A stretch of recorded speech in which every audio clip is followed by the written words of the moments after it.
we on? Good. Welcome to the Better Than Not podcast. Sometimes we get it right, sometimes we don't. But when we at least do something, we know it's almost always better than not.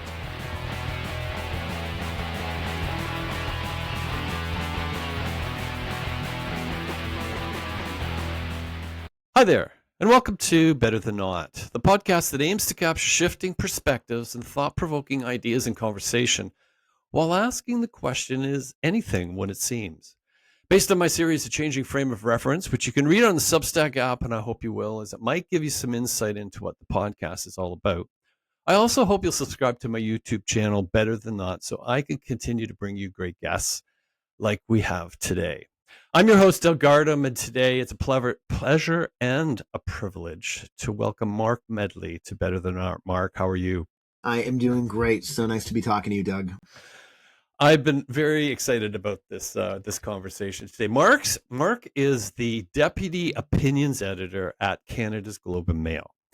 He's also the author of a brand new book, which is called Live to See the Day. You can see its bright yellow cover. So when you walk in the bookstore, it's going to grab your eye. And you're going to want to pick this book up.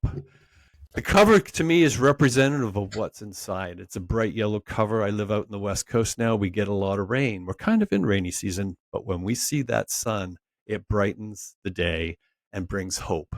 And I think, Mark, that's kind of the essence of what you bring to us in this book, is a number of stories of essence of humanity and incredible stories of what people are about.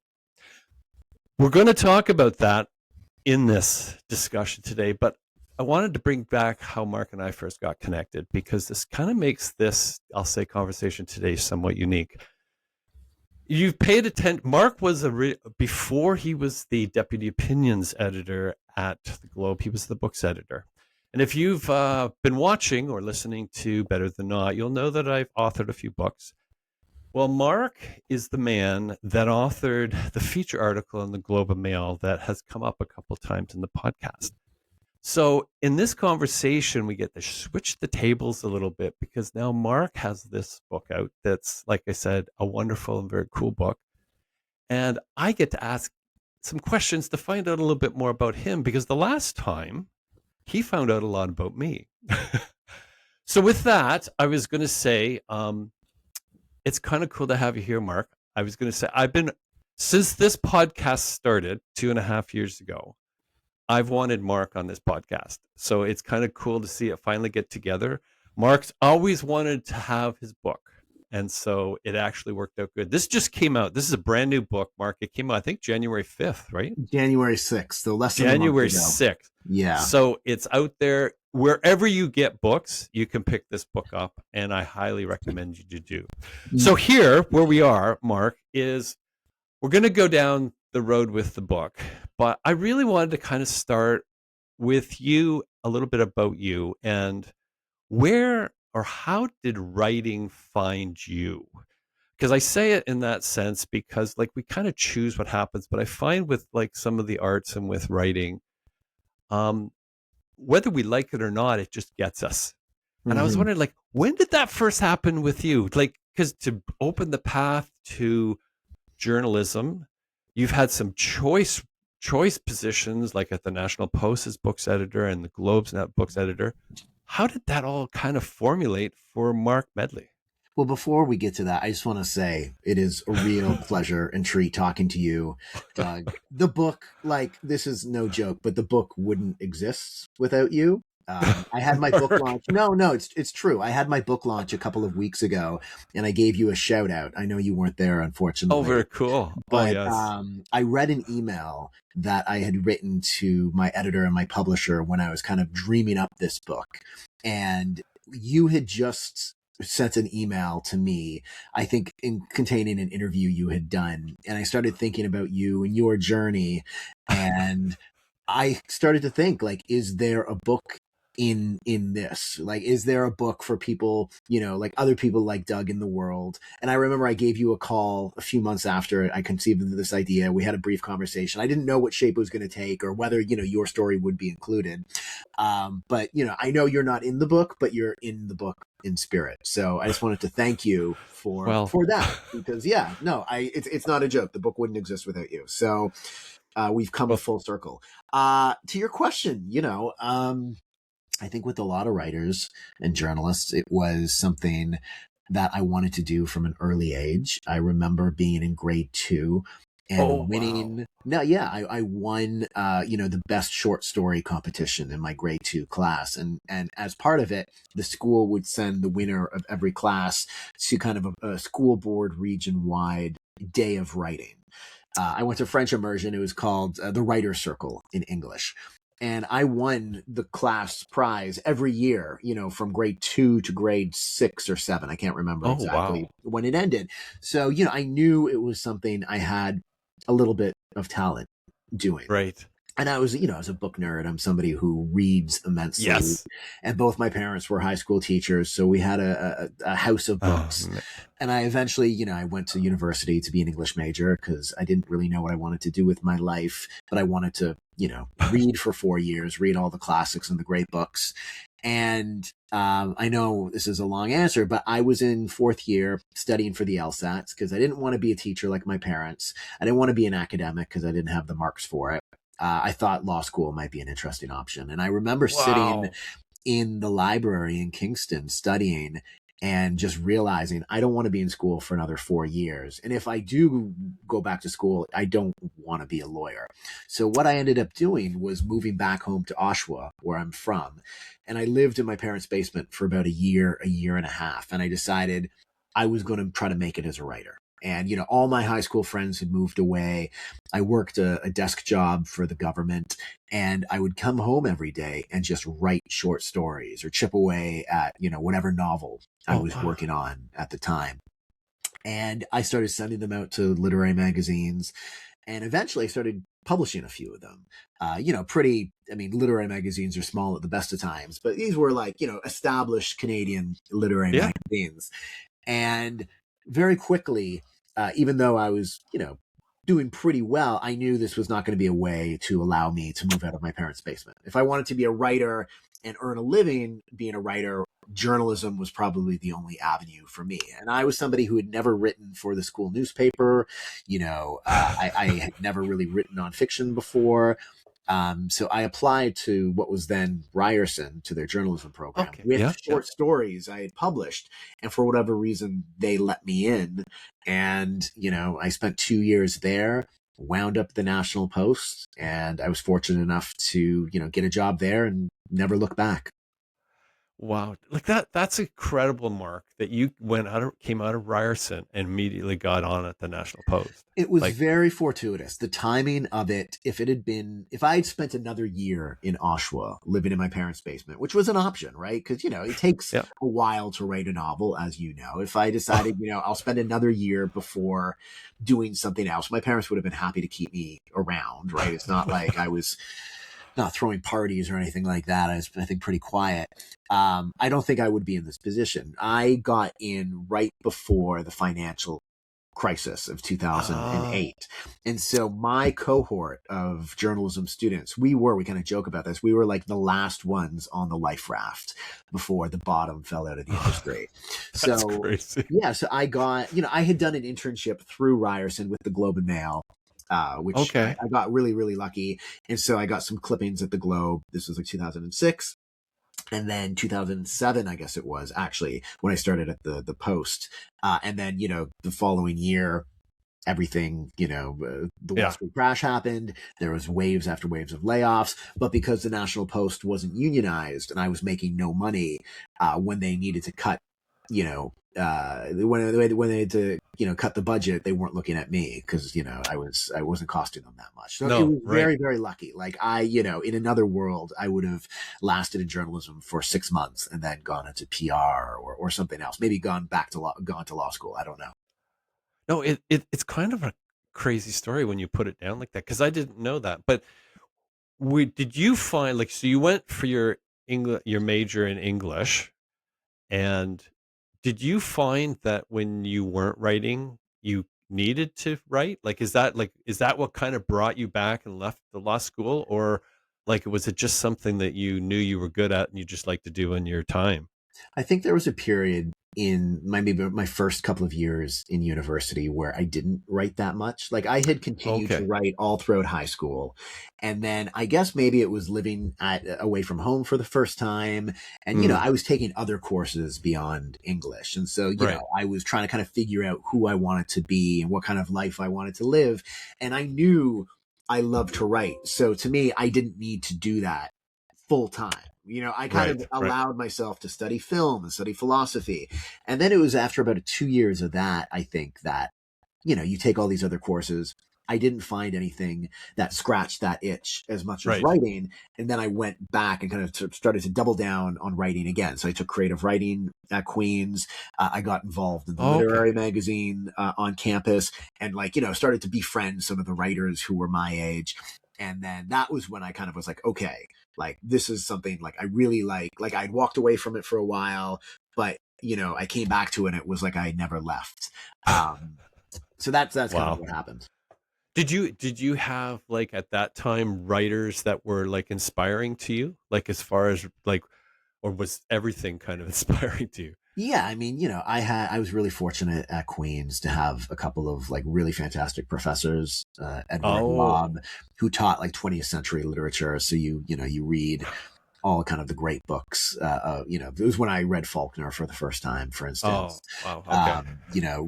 Read some Hemingway I hadn't read before. But like, when I was in high school, I like Sun Also Rises was my favorite book. Like it was a cliche. I wanted to, there was a part of me that wanted to like run away and live in Spain after Right. university. I loved Dickens when I was in high school. I loved, what else did I love? Like I read a lot of Stephen King in high school. Yes. Yes. It wasn't until I think I was in university that I was exposed to kind of more a broader range, Mm, of writers. yeah, for sure. So then you get into this with the National Post books editor. You're getting like your pathway's almost been open for you. It seems like when you say like the fortuitousness of what happened to you, Yeah, like and it's like a pathway was almost opened. it That was, I should take a step back. What was interesting as well was when I was applying for journalism school, I was also considering doing an MFA in creative writing. And I knew it was going to be hard to get into an MFA program because I didn't have the marks. I wasn't like a super strong university student. So, right. some of my professors, like Edward Lobb, I mentioned, he wrote a letter of recommendation for me, but he kind of said, you're probably not going to get into UBC or Oh, really? UBC. Yeah, yeah. And so but I did it anyway. So what ended up happening was I got to the Post and I started in the news section as an intern, and then I moved over to arts and culture. And I started to kind of write stories about books because there wasn't anybody who was writing about books at the time. Oh, And okay. then eventually, there was a books editor at the time, but she didn't write. And then, I can't remember exactly. She left the paper, took a different job. And so there was an opening. And so basically there was a vacuum and I wanted to fill the vacuum. And for me, I look back on that time as that was my MFA. That even though I Ah, wasn't at, a creative writing program, but what I was getting paid to do was to read books and interview writers, right? And like that's yeah. actually better than an MFA in some cases. Like No I was reading kidding. 150 books a year, getting to interview Margaret Atwood or Jonathan Franzen or Martin Amis Oh, or Alistair, like whoever, right? So, that was also a way that taught me about writing, even if I wasn't writing, I was writing journalism more than fiction at the time. well, it's interesting you say that because the number of guests I've had on here is so often the real experience. Yeah. Like you were living it, right? You weren't like doing an MFA at a school, reading about or writing about what other people were doing. You were actually doing it. Yeah. And I, There's a part of me that wishes I had done an MFA. It would have been fantastic to have, 2 years to just kind of devote yourself to your craft and workshop it with fellow students. But I also think I got extremely lucky, and I had, these people that I was interviewing, they weren't my professors. They didn't know I was interested in publishing books, but like I got a lot of wisdom from them. They taught me a Oh, lot I about how bet. to write, and it was definitely, in the end, looking back on it now, it was the right path for me. It's a crazy thing because even in the presence of of shall I say someone that's decided that's what they're going to do. So in this case, being a writer, right? Being the present of other writers, there's something that happens to me. It's like any other kind of, shall we say, be it a trade, be it a talent. The more you're around that environment, there's Yeah, an osmosis that just osmosis, happens, exactly. Yeah. and it's kind of crazy. I remember one of the stories I wrote when I was at the National Post, when I think I was books editor at the time, but I wanted to do a feature on literary programs. And here in Toronto, there's the Humber Writers Workshop. Yes, yes. And Antanas Salekos, who was the director at the time, invited me to spend a week there. And it was the year, if you look back in the history of this program, it was the year that Martin Amis was on faculty. Oh my Alistair goodness. McLeod, who was on faculty, who's there every year, but he was there. David Mitchell, who wrote Cloud Atlas, was Yes, yes, there. yeah, yeah. Like, and I'm, there's probably three other great writers who I'm forgetting about, but I was in Alistair's class, and Martin, let me sit in on his class. And so I spent a week, immersed and learning. I was a journalist, but I was like, I was getting like a free tuition in Education. some cases. It was fantastic. And as you said, even though I wasn't, I mean, Alistair, it's funny, Alistair made me submit a short story. He said, if you're going to sit in on my workshop, you need to write something.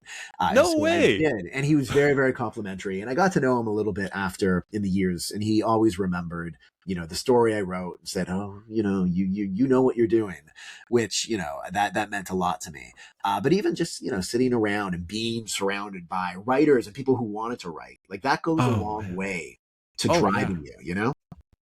Well, when you say that, I mean, a couple of athletes I've talked to, one of the things that's really interesting with athletes, when you have two athletes that are of similar skill level, apparently, the one that's coming from a family of athletes always gets the nod Yeah. because they've lived it, right? And it's like there's a whole up and down thing, there's an emotional thing, there's all kinds of things that, like a life stuff, that when you're not there, like this whole, like the idea of self-doubt, like that's just, everyone has that, right? But if you haven't been down there, you think, I'm thinking of a quote from John Steinbeck saying something about, I fooled everyone, they think I'm a great writer, right? Like, and you're thinking, you thought you had self-doubt? And to have that kind of exposure, I mean, that's, you can't replace that, Mark. That's incredible. I didn't like that. That's kind of cool. That's Yeah. really cool. And the other thing I think that helped as well, talking about, self-doubt and exposure, being a journalist forced me to, people would read my stuff on a daily basis, right? And, it's not like when you're writing a short story or a novel and you work away at it over the course of weeks or months, and you might show it to one person, it might never get published.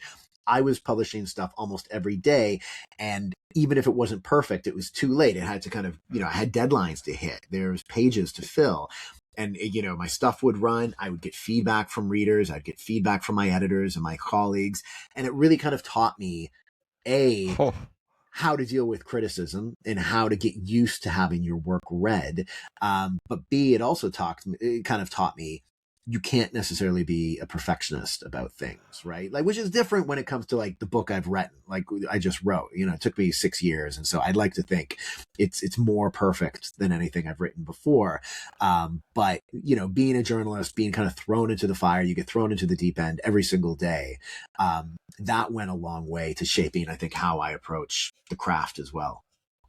I've never thought of this before as a journalist, but it's almost like you're a bit of a stand-up comic. You are, and you're going to bomb, and people are going to let you know if you're bombing, right? Yeah, like it's like you don't find that out like after the book's published and you've worked on it for 2 years, right? You find it out like the next day or that night. you find it out, half an hour after one of your stories goes up. If you make the mistake of checking the comments under it, you will see what people actually think about you. Because unlike a Oh boy. book where somebody has gone to the trouble of seeking it out in a library or spending $40 on it in a bookstore, these are people, like, obviously they're subscribers for the most part, but they don't necessarily, they might not be a fan of your work. They might have just stumbled Absolutely. across the headline, clicked on it, and then they want to tell you exactly what they think about what you wrote.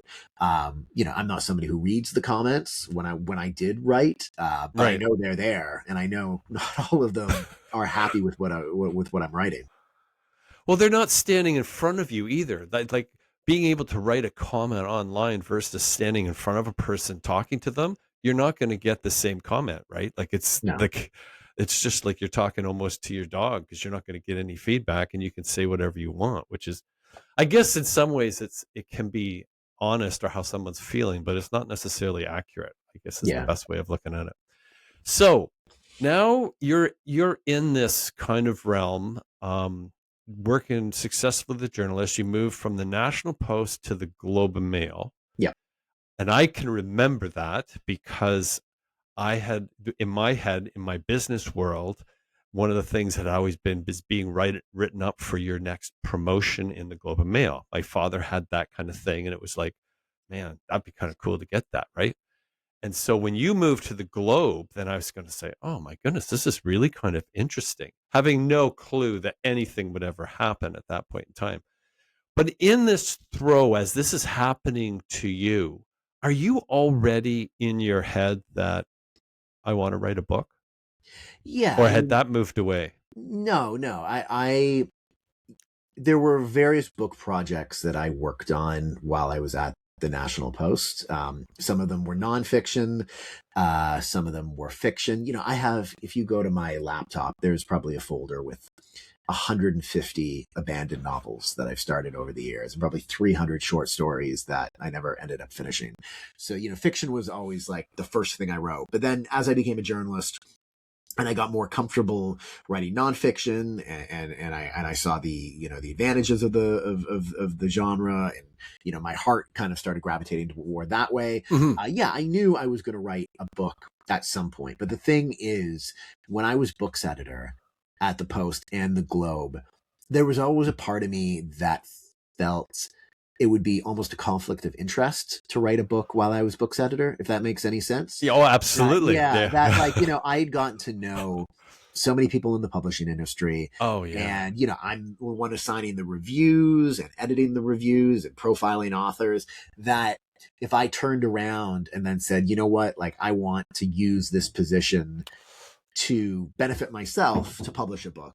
I mean, the thing is, there's so many books editors who do that, right? Like, yeah, for sure. I don't even need to name them, but you go to the editors of some of the biggest book sections in the world. Most of them have published books, and most of them published books while they were books editor.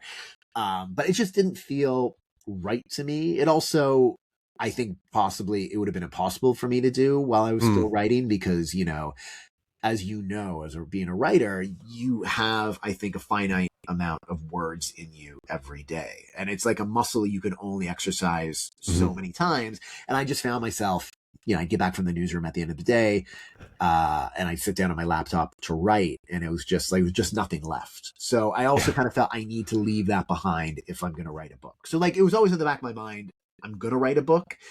It just took until I wasn't books editor anymore to do. It makes me think that, like, that's how Hemingway started too, right? As a journalist. He was a journalist, yeah, but I mean, he was. Let's not put me anywhere close to him. But it's very interesting of how important that feedback to me is, and how being in that writing with a deadline, really writing. This is like not something that you're just doing as kind of, I'll use the word whimsical for lack of a better term. I know what But you mean. it gives you an outlet from, like, you're writing all day, and to come home and write. I think of even myself, I was engineering all day. So writing was a super outlet for me, just to kind of go somewhere else, right? And there would always be kind of gas there. Whereas when you're in that world, it's like the mechanic, right? Fixes cars all day, and he's got the one car that's in the worst shape on the neighborhood. Yeah. Like, I Yeah. don't want to come home and work on my car. Yeah. I mean, So I think the other thing with me as well, I needed to, because again, like, it's not like I'd written a book before now. Part of the reason was I didn't have, like, I wasn't under contract with a publisher. I didn't have that, like, axe over my head. And the good thing about being a journalist, and I think it's one of the reasons why I still enjoy it so much, and I've, not excelled, but I've had a good career, is that, like, I thrive under those deadlines. Like, I work really, really well when I know ah I don't have extra time. Right. And that's the thing, being when I was writing, again, if I didn't hit my deadlines, I would, there would be you're what consequences for that. Right. I yes. would be out of a Yep, yep, job. It's one of the things yep. journalists can do. And so going back to, like, my own kind of creative, non-journalistic output, like, one of the reasons I think it took me so long is because I didn't have that deadline. I didn't have that pressure to Right. deliver until I got, the book contract 7 years ago. And then even then, it was not supposed to take me 7 years to do. I'm sure we'll get into that. So when you're moving, so it's funny, it just flashes through my mind. When you came, so one of the things you did is on the story is you came actually to a book signing that I was at doing out in Mississauga. Yeah. And I'm pretty sure you bought Dan Simon's Terror book that day. You have really good memory. Did you? I think I did. I mean, I've read 3 or 4 of Dan's novels. Oh yeah. I haven't read The Terror yet, but I know I own it. So I bet you're right. That's probably what I bought. So the reason why, I don't know why that just popped in my head, but what I find is kind of interesting is so you wrote short stories, you were really interested and read a lot of fiction. You kind of write, like you said, like 150 books on my laptops that I've started that are kind of fiction. How did it feel moving to like a nonfiction journalistic perspective? Like, was that something like, because I know for myself, moving from fiction to writing about nonfiction items, there's something that's, it's almost more tangible with it. How did that feel for you? Like, was it a natural progression or evolution, or did you even notice it? Yeah, I think it was fairly natural. I mean, I'm somebody who, I grew up reading the newspaper every morning. My parents subscribed to the Star, and so, like, I would read it front to back.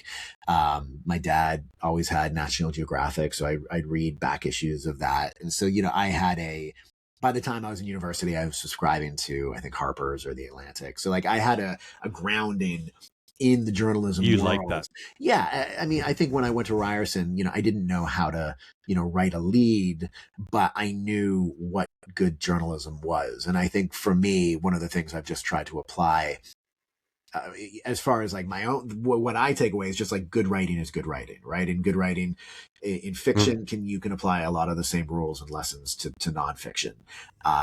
And, I think, if anything, as I did more and more journalism, I discovered, I think I probably like it more than writing fiction, because I love talking to interesting. people. Like, I love being on your side of things. Like, I love Yes.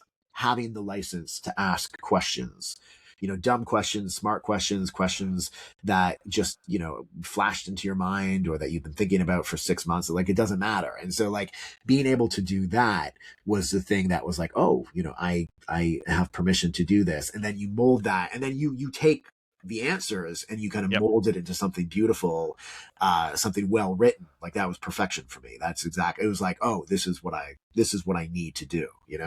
Interesting. So, did you ever recognize that you like to do that? Like that process of, like you said, being on this side of the table and talking and conversing with people. Was that something that you just had, or was it something that you came to No, realize that, no, oh, I like this? I'm pretty I'm pretty quiet. Like, I'm not the person, like, I'm not the center of the party. I'm I'm on the shyer side, I think. Not as much now, because, like, you are forced to talk to people you don't know. Yeah. But no, it was just one of those things. Like, you become a GA at, the Globe and Mail or the National Post, and you have no option but to talk to people you don't know and ask them Mm, questions, right? Like, you're, again, going back to the analogy, being thrown into the deep end of the pool. yep. This is what you have to do. This is one of the requirements of the job. So, realizing I could do it and people would answer me, and, you get better at it, to the point where, I'm a very good interviewer. Like, that's one skill I know I have. Yeah. Um, but it wasn't like natural. Like, it was something, you develop as you go. At least I did. There's some people I think who are way more. They're better at it from the outset. That wasn't me. Interesting. But you said, you were forced into it for what the world that you were working in as well. So going through this a little bit now, I'm thinking, kind of going back. I got your press release, and you talked about when something happened, and they was the politician in Toronto, Liz White.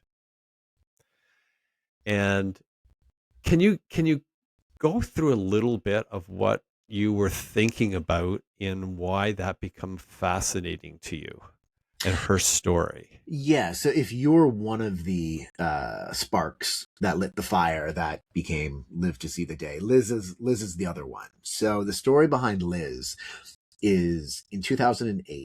I had just, I joined the National Post. I'd been there less than 2 years, I guess, at that point. And there was a federal election here, in Canada. And the Toronto section was aligned with the culture section where I worked. And I pitched the editor of the Toronto section the idea of profiling like a no hope candidate instead of, profiling Stephen Harper or Michael Ignatieff, I think was the Liberal leader. Not that I would have been given that job, right? I was like a nobody. I said, I'm interested in public writing about somebody who knows they are not going to win. They are not going to be sent to Ottawa. And I was living downtown Toronto Centre, I think was the riding. Bill Graham, the former Liberal MP, and I think the defense minister was the incumbent. There was no way he was going to lose. And Liz was on the ballot. And I can't remember exactly how I came across her name or her story. Maybe I saw a campaign sign on the street near my apartment, or, maybe I was just Googling people in my neighborhood and her name stood out. But she was the leader, and she still is the leader. But at the time, it was a fairly new political party, and it was a very niche political party. It was called at the time, it's now called the Animal Protection Party of Canada. But back in 2008, it was called, I think, the Environmental Protection Party or the Environmental Alliance Protection. It had a very long name, but in a nutshell, it was a party, and it is a party dedicated to animal rights. So, the things she's concerned about is ending the seal hunt in, Newfoundland and Labrador, and preventing the testing of, pharmaceuticals and stuff on animals. And, I cold called her, or I sent her an email, I don't remember. And I said, here's what I want to do. And, in the email, it would have said, you're not going to win. I think you're kind of delusional. Will you let me profile you for a national paper? Ooh. And she said yes. And I think I was a little bit kinder than that. Right. But, I followed her on the campaign trail. I went to debates with her. She invited me back to the party headquarters as they, debated strategy. And I wrote it up, and it was the cover story of the Weekend Toronto section. And, I loved the piece from the outset. I got a lot of good feedback for it. And I was right. She got like 80 votes or 90 votes. She was 6th or 7th on the ballot, nowhere close to winning. And what was interesting about Liz is she didn't stop, right? I think a lot of people experience a setback like that, or experience results like that after, weeks and weeks of time and energy and effort. And, I saw her work hard, right? She was not just putting her name on the ballot and forgetting about it. She was trying her best to spread her message. Wow. What was interesting about Liz is she kept going. And every time there was an election, federally or provincially, she would put her name on the ballot again. And I would look up how she did the day after every election. And it's not like the party was getting more popular. Like, again, it would be 60 votes, 120 votes. Maybe she got like 170 votes once. And around the time, after about a decade of doing that and kind of keeping tabs on her, was around the time I think I profiled you. So these two things together, these two kind of instances and examples of perseverance was like, okay, I wonder if there are more people like, Liz out there in the world. And that was kind of the genesis of the book. And when you first started, that book was not something that was in your head. It was just this is an interesting story of what kind of psyche kind of takes this on and Yeah. persists through it. What propels you forward when you know you're never going to reach the finish line?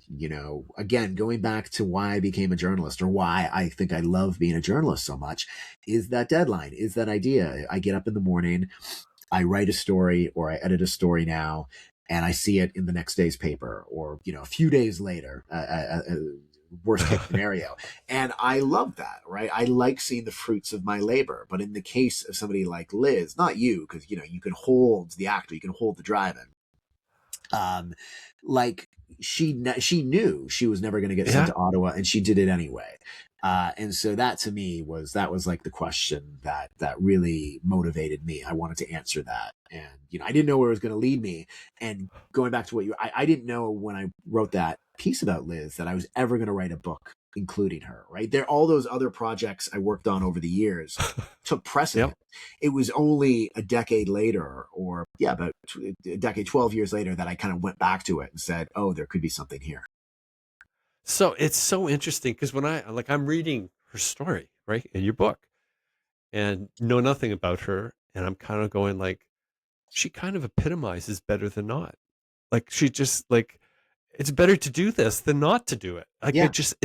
I find it almost overwhelming that like there's that, and your book has numerous stories like that, and that's kind of like where like, how did you go about like finding these stories? Because like to me there would be a lot, and you're not basing them just on they all became successful in this sense of what I'll say our worldly world would call successful, but I'm thinking right now of Last Night, and I'm Yeah. trying not to give away too much because I think this book is so much captures the essence of who we are in real, like in a soul sense, in a heart sense.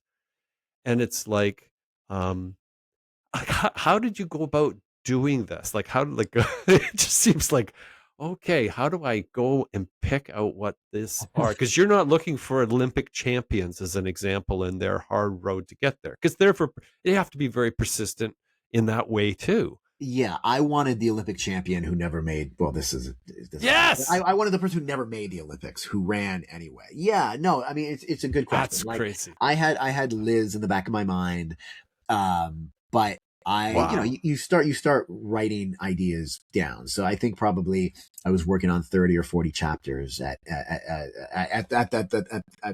when it was like the widest lens was being cast on this project. And going to athletics, like that was something that made sense to me, but it wouldn't have been the person who made the major leagues. It was the Yes. person who was still in AAA riding the bus, and they were 38 years old, and they knew they weren't going to do it, and yet did it anyway. I was doing research on chapters on, the comedian who is on the road Yeah. 350 Oh, days a year, trying to kind of, doing open mic nights at, yep. small comedy bars and, small towns in upstate New York or whatever, hoping to be on the Tonight Show. Like those were some of the, the first ideas I had.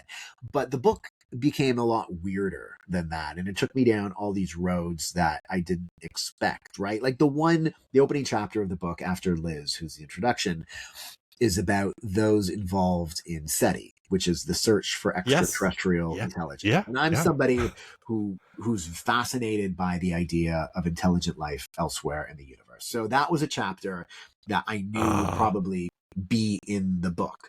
But what ended up happening, and to answer your question, you start talking to somebody in one field and they like the idea for your book. And at the end of an hour on the phone with them, they say, well, have you thought about this? And for SETI, it was like, have you thought about people who are pursuing interstellar travel, right? The rocket scientists and physicists Yep. who are some of the smartest people I've ever met, who are trying to invent the technology to take us to the stars. And Oh they are man. doing it knowing we are still hundreds, if not thousands of years away from achieving it. Yes. And even if we achieve it, Alpha Centauri, which is the closest star system to us, it would take us, an unfathomable amount of time to reach it. Like, it boggles your mind, and yet they do it anyway.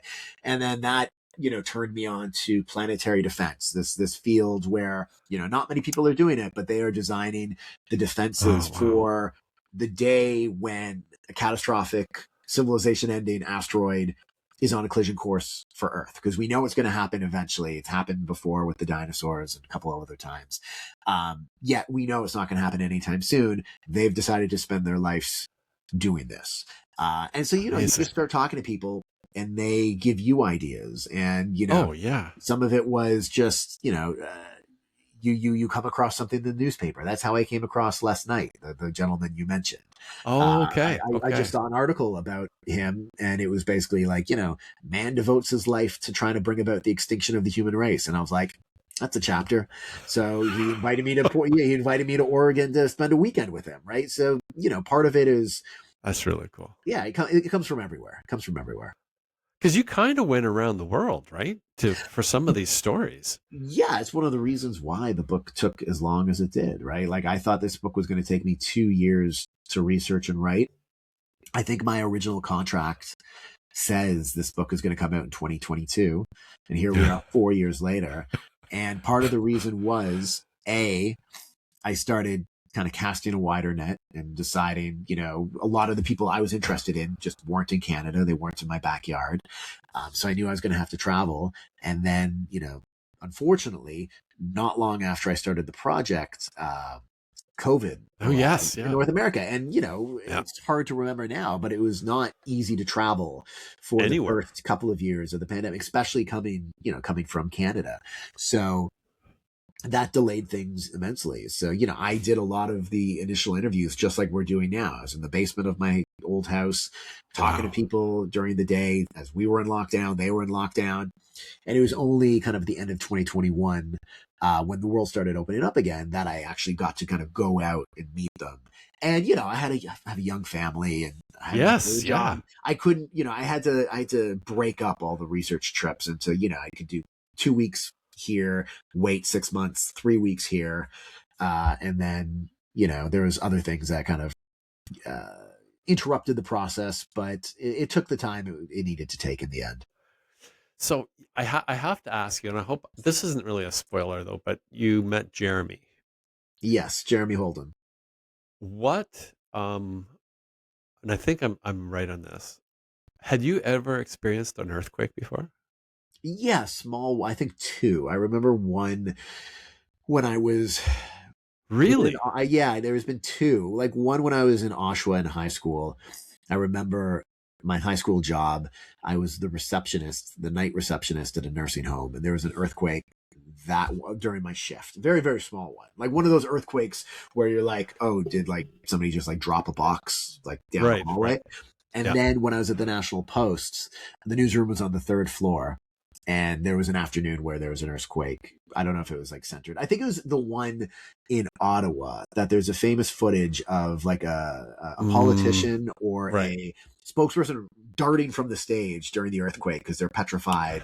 The Parliament buildings are that one. I'm pretty sure I experienced, but no. The one in Padang, on Sumatra, was a real.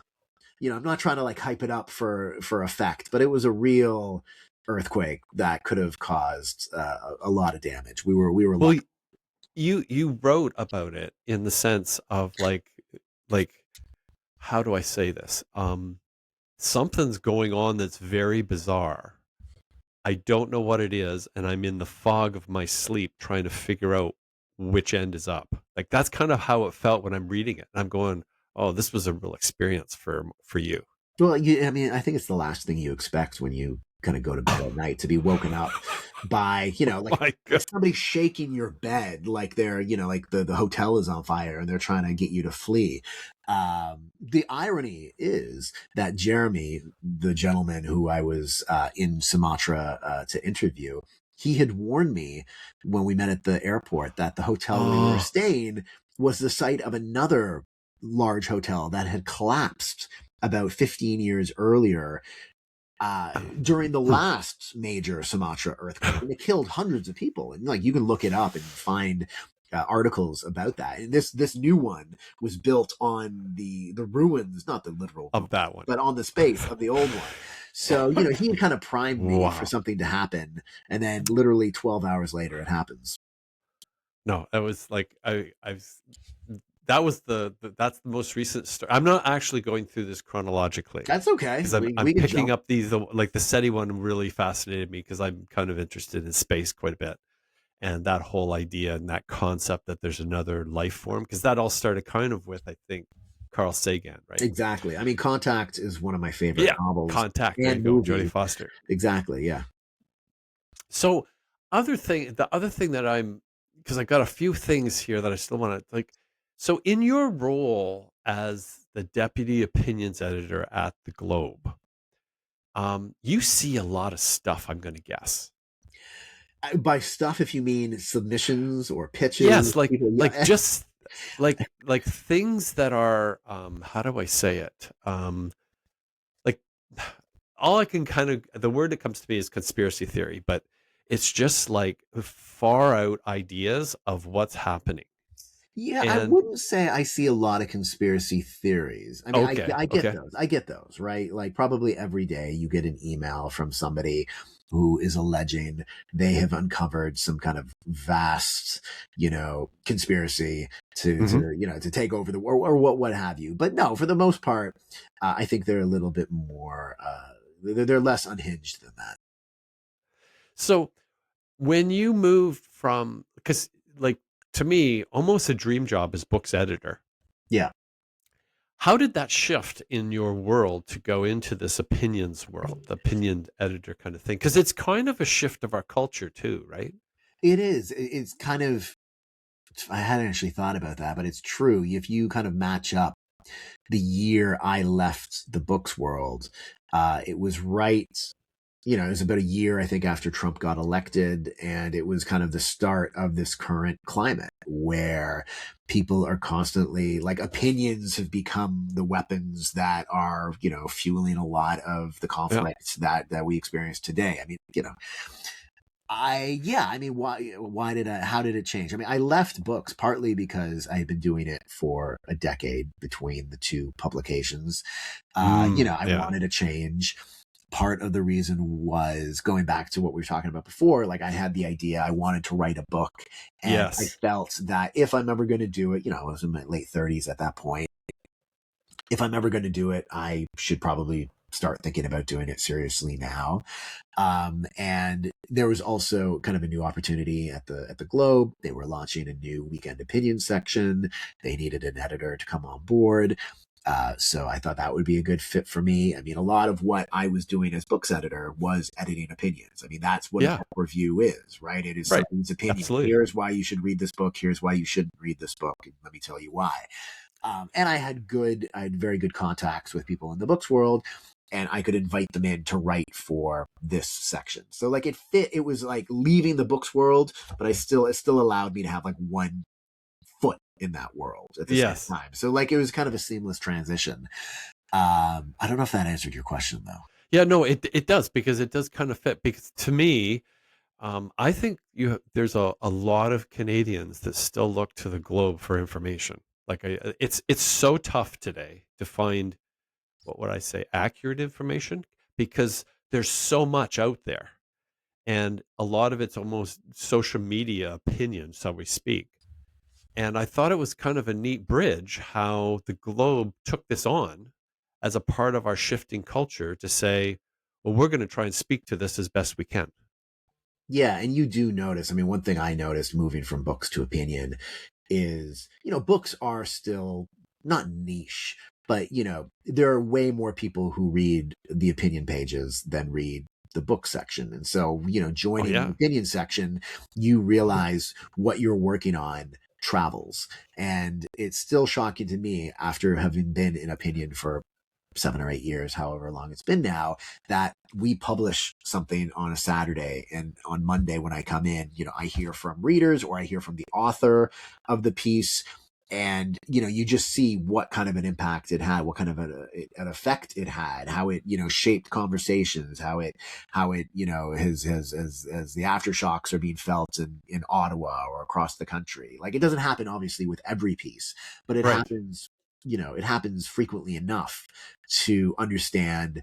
It's a privilege to be in this position, helping kind of like shape the conversation, having shaped the culture, and Yeah. you have to be very aware of that. You can't forget about it. You can't kind of allow yourself, like, it can't just be like a job, because Right.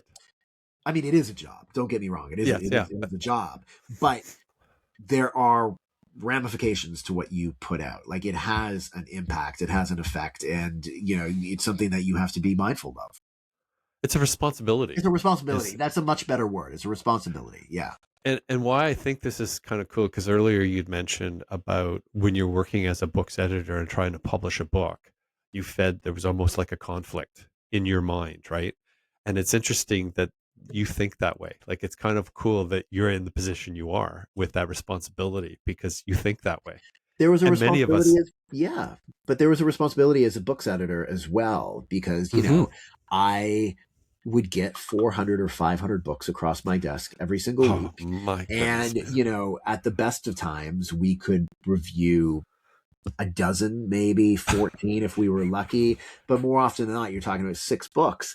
And it was my job to choose, you are going to get Wow. coverage and you are going to not. So that was responsibility as well.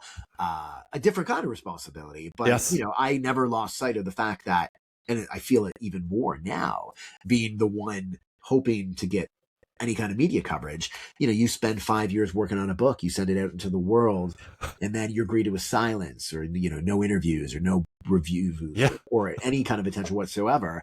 I was the one getting to decide that, and Mhm. it is, in some ways, like, it prepared me also for what I'm going through now, because, like, I have very Oh, humble expectations for this book, because I know how hard it is to break through. But which is also like why I'm thrilled that you took the time to talk to me. no, I was going to say, like, it was an obvious one to me. I just, like I said, I really wanted to have the conversation because there's so many things that kind of have transitioned since then. Because even going back to the opinions part, I mean, that kind of started around the pandemic time too. Yeah, it would have been maybe a year before. I need to look up my resume on LinkedIn, Because but it wasn't too long before the pandemic. the pandemic, people had more time to think about what my opinion is, right? Like, it was a whole different societal order that we began to get used to a certain extent, and we spent a lot more time in our minds. So that's why I said it coincided from a even a cultural shift that I still think we're working our ways out of, like, or into a new format of whatever that's going to be. Yeah, it would be interesting to go back into my inbox and see. There was definitely a spike, in February, March 2020, as far as submissions go. Obviously, a lot of Okay. those were people wanting to write about the pandemic. But as you say, we spent 18 months kind of in our Oh homes yeah. by ourselves or with our families. It gave us a lot of time to think about how we feel about the world. And not everybody, but a lot of those people then would take those thoughts and send them to me and my colleagues. And it really hasn't slowed down, right? Like, the Oh man. volume of submissions we receive, it's like half my job is reading pitches and Oh submissions, my and goodness, man. not actually like working on copy. And it's just because we have this kind of like hyper inflated, we're in this kind of a hyper era where everybody is constantly wanting to speak their mind. Now, I think it's kind of like perhaps regressing like a little bit. Like, I think we've learned the dangers of that a Mm. little bit, and we've seen where that road leads. But still, we've been talking for what, almost an hour. When I go back to my inbox after this, I'll have probably Oh gotten 25, 30 pitches, and just, and that's just nonstop. It doesn't stop. well, I mean, like, you're still the national newspaper here in Canada, right? Like, Yeah, it's yeah. like, and I do like, it's shifted from that hold your paper to an online world for sure. but I still think much of the world much of Canada in particular, still looks to the globe as a place that I can ground myself still on, because like there's just so many other avenues that you're hearing from that you kind of go like, I got to check the source. I got to check the source. Did this really happen? Did this really happen? I So hope so. I that, hope people feel that way about the work we do. I mean, we take our jobs very seriously. We fact check, we edit thoroughly. We think critically about the stuff we run in the paper and online. And going back to what we were talking about before, like we're very, very aware of what it means to put kind of the Globe's imprimatur on the pieces we publish. Right? right. It's not something we take lightly. So Mark, how hard is it to be a journalist today? Like because you've been, like you said, you got in right at just under the 2008. You've been now like 15 years or so into Yeah. that world. Um, how like a lot has changed in the journalistic world in that time frame, right? Like staggeringly so in many ways. Yeah, I mean the number of publications that have shuttered or been reduced in size is astounding. The number of colleagues that have left the industry is really depressing. Like a lot of the people who I started off with, who are great journalists, better than I am, aren't doing it anymore. I think it's different. Like it's different for me because I'm an editor. Like my byline doesn't appear in the paper every day. I am not Right. getting, the harassing notes that some of my colleagues do. I'm pretty quiet on social media. So like I am not a target of abuse, but certainly that happens, right? Like, especially, my colleagues who are in the States, right? There's a target on their Oh, back. So like, I see it, but I can't pretend I have to actually live with it to the same extent that the people who are actually on the front lines do. But at the same time, yeah, you do meet the occasional person who you don't know, and you say, what do you, they ask, what do you do? I'm a journalist. Oh, you're part of the problem. Like everything in public, oh, like that happens. Like yes. actually happened pretty publicly right before Christmas. I was at a birthday party for a friend, and I was introduced to the father of one of the guests, an older gentleman. It was very, very delightful and very charming. But, he kind of spoke at me for an hour about how terrible, Oh, the wow. newspapers are, how bad the Globe is. Not all the newspapers, not just us. And so, that's the kind of stuff that my colleagues experience on a much more frequent level than I do. So like so go back in your time, and young writer, because people still want to write. There's still that in people. They Oh, want to yeah. tell a story. What do you like? You probably even speak to I'll say colleges or universities and Yeah. about this. What do you say to a person like Mark? Like, here you are doing this with the Globe. You've worked with the National Post. You got a new book out. Like, I've always wanted to write. How like what would you say to somebody like that today? I mean, yeah, you're right. Like I do speak to mostly journalism students, rather than like creative writing students, but I have done the latter in the past. I mean, you need to go into, if this is what you want to dedicate your life to doing, you need to kind of go in with your eyes open. You Hmm. need to know that there's not necessarily a lot of money in it. You need to know that there's going to be a lot of rejection along the way, right? You need to know that even if you achieve success, and by success I mean you get a book deal and you finish your book and it comes out just like my book is, that doesn't necessarily mean anybody's going to read it, right? And I was Hmm. lucky enough, having spent so long in books, I went in, as I said, like with, I knew what to expect. I knew that this book is not going to change my life, that even if it ends up on a bestseller list, that does not mean I'm going to be able to move into a bigger house, right? Like I knew that. But you talk to kids who are just starting off in their career and they have these kind of like dreams of like Oh yeah. literary success.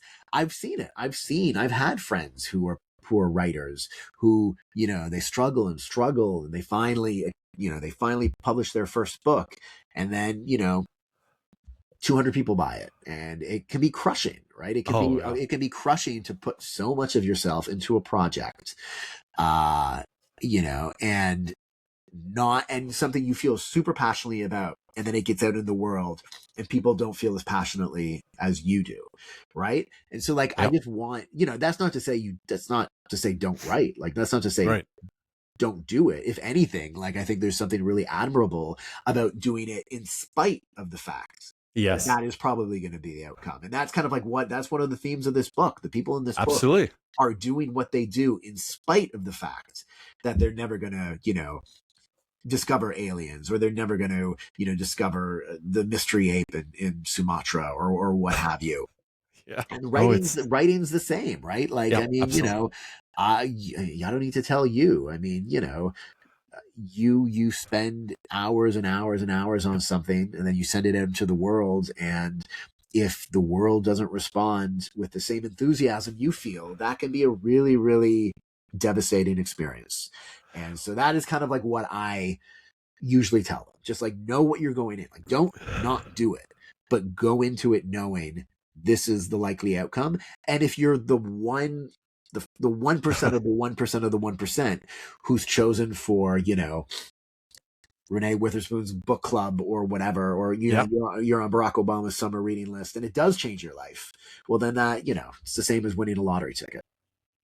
Well, when you phrase it this way, it's almost like it chooses you, what that is. Like even the people that you write about in this book, it's almost like what they're doing chose them.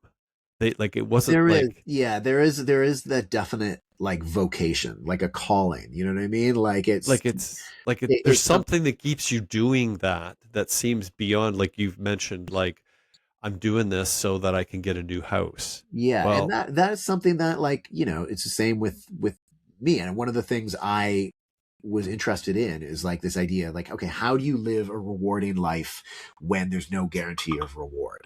And right. for me, the reward was writing this book, right? Like, it was actual, the writing was the reward. And in the people I'm talking to, or profiling in this book, the reward is spending 40 years in the rainforest of Sumatra. The reward is, being immersed in this interesting field like interstellar travel. Like, that is the Oh, reward. But I mean, I think a lot of people, that's not necessarily, not everybody can live a life doing that, right? Like, some people agreed. actually need the reward. Some people need to see, some kind of benefits to how they're spending their days. It's an interesting kind of psychological exercise to me in looking and evaluating how people look at those things, because it's like it's not everyone that gets to decide not to be a lawyer. I'm going to write, and then the pathway seems to be open as if this is what you're supposed to do, right? Like it's kind of like a crazy story, your background even. Yeah, I mean, And I am, like, I mean, I worked hard to get to where I am, oh, for so it's sure. not necessarily that. But you're right. But you're right. Like, there is, when I kind of look at the arc of my career, in some ways, it's like I could have only wound up here, right? Like, there wasn't necessarily any other pathways for me. Like, I mean, there's obviously versions of Mark Medley out there that are doing something drastically different. But I don't think those versions are any happier. They might be richer than Right. I am, and less stressed out.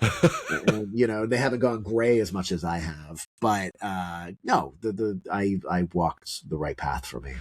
Well, it's funny that you mentioned it, because I don't think it necessarily has anything to do with how hard you work, because it's like it's what you're, and that's to me what's interesting about the stories of the people that you talk about. I think particularly of Bonnie Morton. Yeah.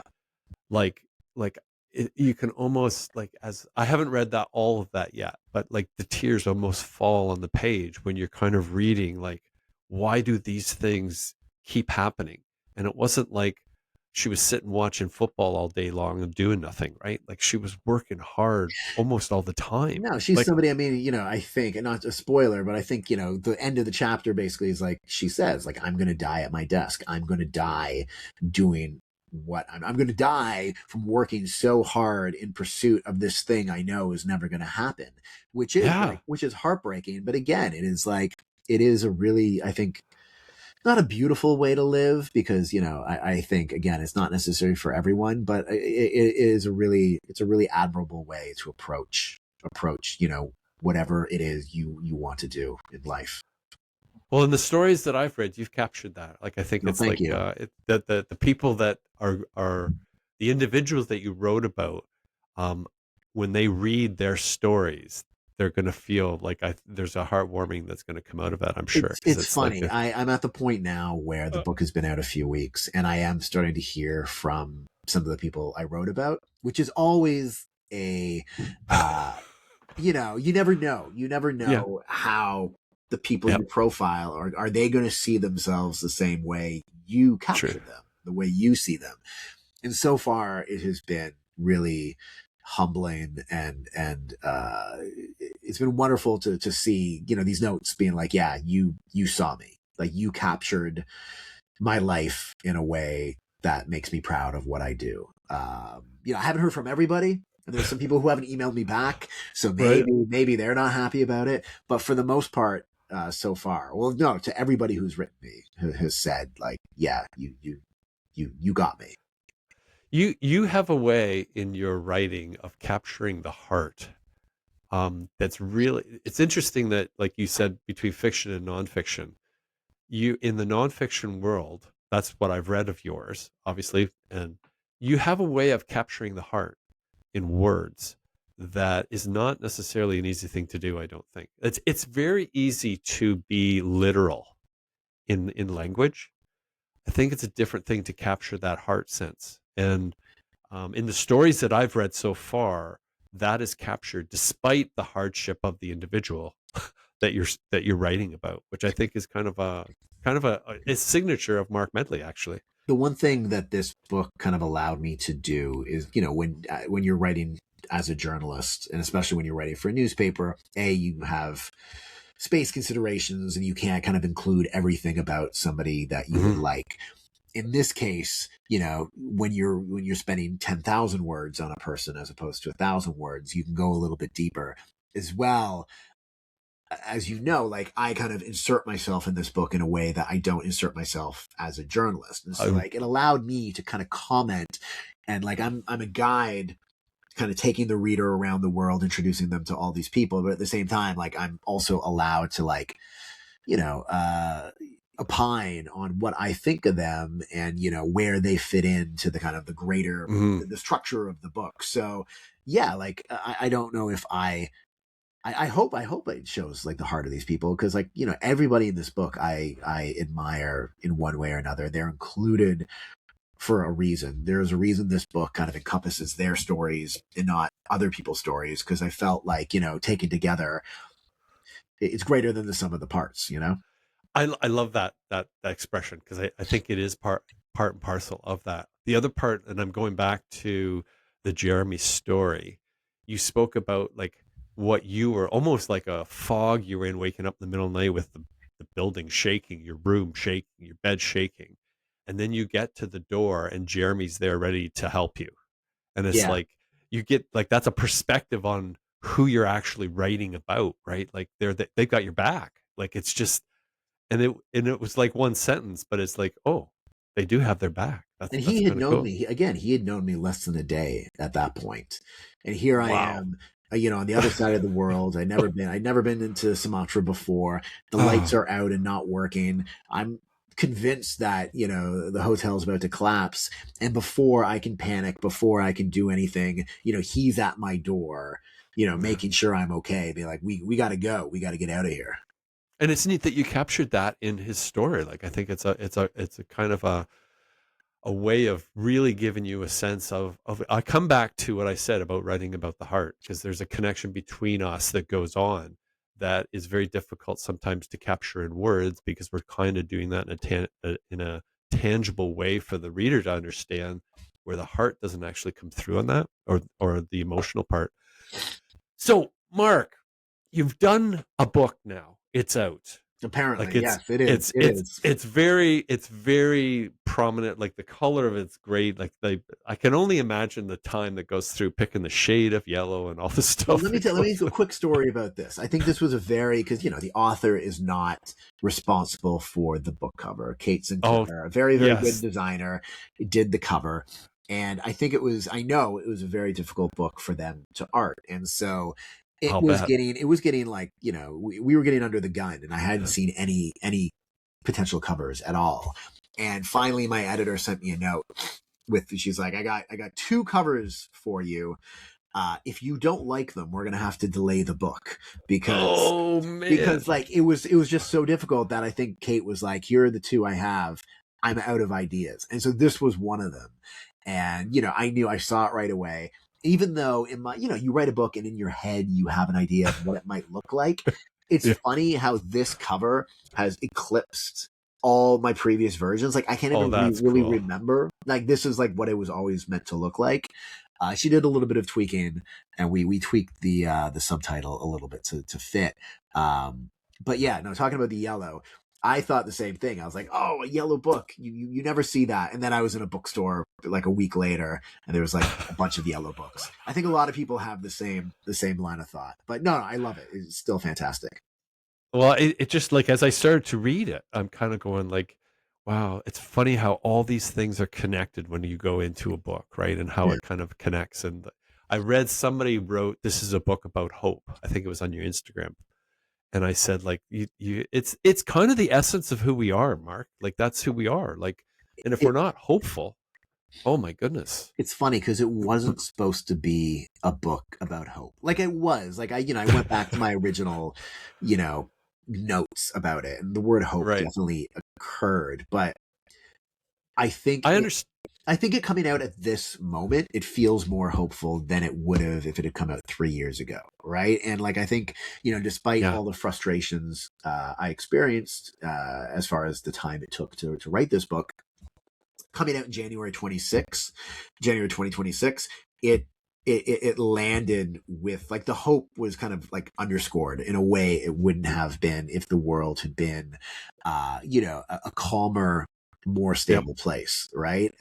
But it it being published at a time where the headlines are quite Oh, dark and yes. everything feels uncertain. I am happy that this book has kind of reminded us that life is long and weird and full of all these ups and downs and twists and turns, and that despite the fact that today seems dark, that there's the yellow sun on the horizon. Well, you know what I think is really neat about what the story is, and it's kind of cool that I get to talk to the author about this, because it's like, and I know you a little bit, which is kind of cool too. But one of the things that I think is so important about humanity in that is the sense, because we get so caught up in, I got to do something to make money, like that we will almost shed everything to get there.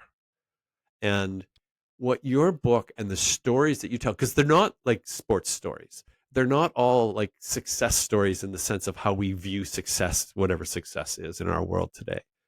But what it does show, at least in the stories I've read so far, are people pursuing something that they don't even know necessarily why they're propelled by that, but they can't not do it. Do you know what I mean? Like Yeah. it's just it's like, and I think that's a real touch of our humanity. Like that's who we really are. And I think hopefully it'll be a voice that kind of goes forward. That's kind of leads to my next question is, now that you've gone through this is like, you said it was going to take 2 years. It's taken 7. And the kernel of it started long before that. Is Mark Medley going to do another book?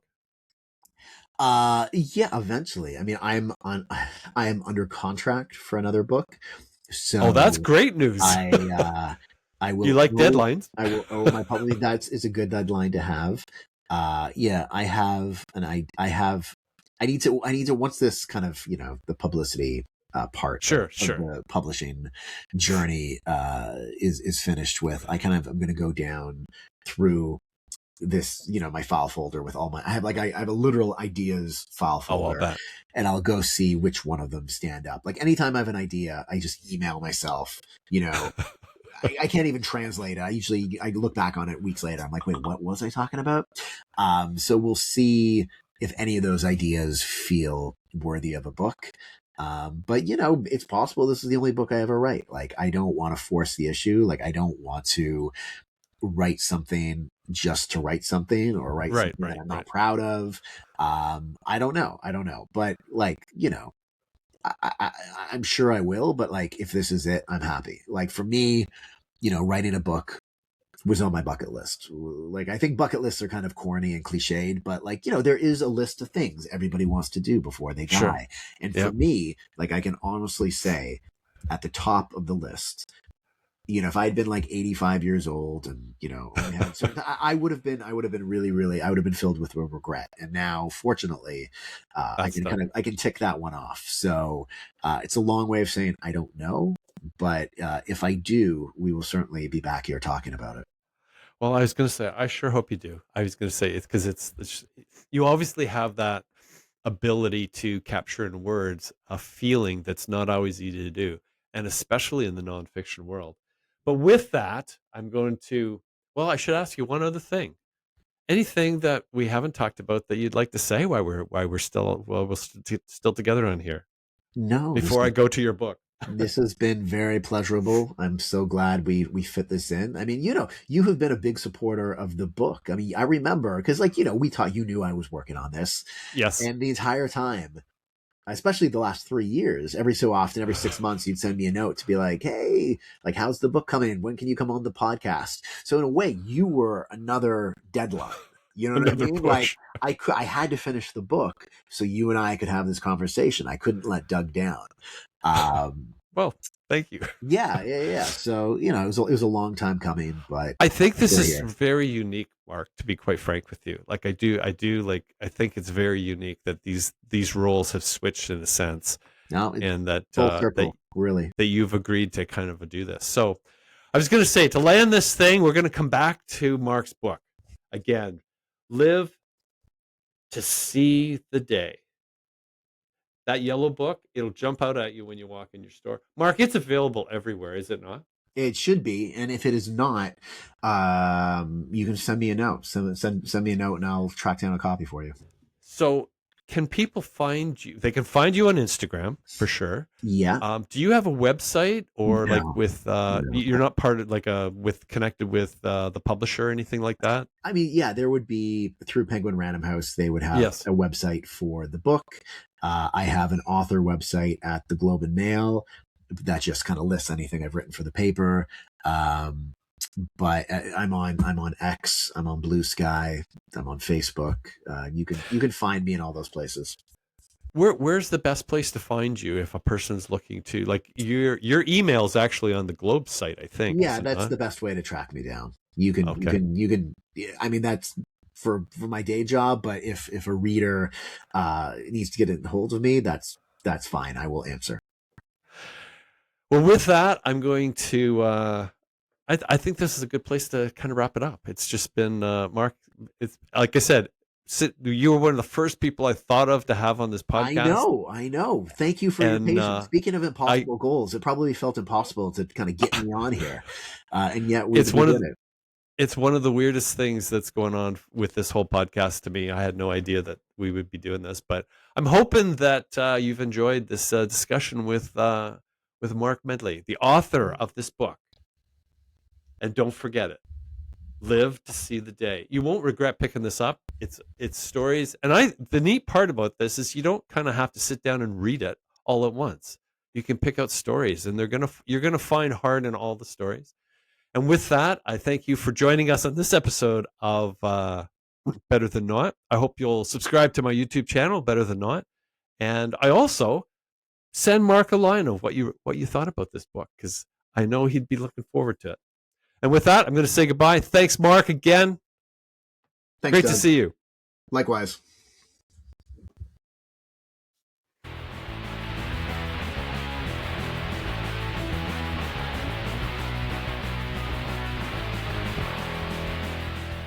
we on? Good. Welcome to the Better Than Not podcast. Sometimes we get it right, sometimes we don't. But when we at least do something, we know it's almost always better than not.